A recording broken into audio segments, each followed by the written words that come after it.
Vote গ্রহণ শেষ ডাকসু নির্বাচনের হলগুলোতে চলছে ভোট গণনা।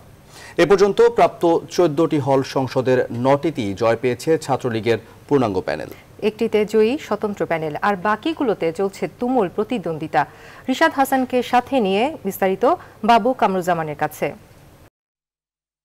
ঢাকা বিশ্ববিদ্যালয়ের কেন্দ্রীয় ছাত্র সংসদ নির্বাচনে চলছে ভোট গণনা। এ পর্যন্ত প্রাপ্ত ফলাফলের 8টি হল সংসদের 6টিতে জয় পেয়েছে ছাত্রলীগের পূর্ণাঙ্গ প্যানেল।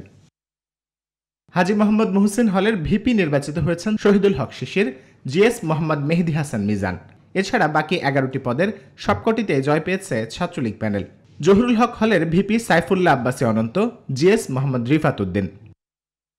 ছাত্রলীগের পূর্ণাঙ্গ প্যানেলে জয় পেয়েছে বঙ্গবন্ধু শেখ মুজিবুর রহমান হলেও সেখানকার নির্বাচিত ভিপি আজমল হোসেন ও জিএস মেহেদী হাসান শান্ত। জসিমউদ্দিন হলে ভিপি ফরহাদ আলী ও জিএস ইমাম হোসেন।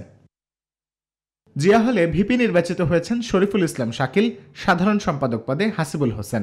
বিজয় 71 হলে সহসভাপতি সজিবুর রহমান সজীব, জিএস নির্বাচিত হয়েছেন নাজমুল হাসান নিশান। বঙ্গমাতা শেখ ফজিলাতুন্নেসা মুজিব হলে ভিপি পদে নির্বাচিত হয়েছেন স্বতন্ত্র জোট সমর্থিত রিকি হায়দার আশা। জিএস সারা বিনতে আজমল সহ বাকি সবকটি পদে জয় পেয়েছে ছাত্রলীগ সমর্থিত প্রার্থী।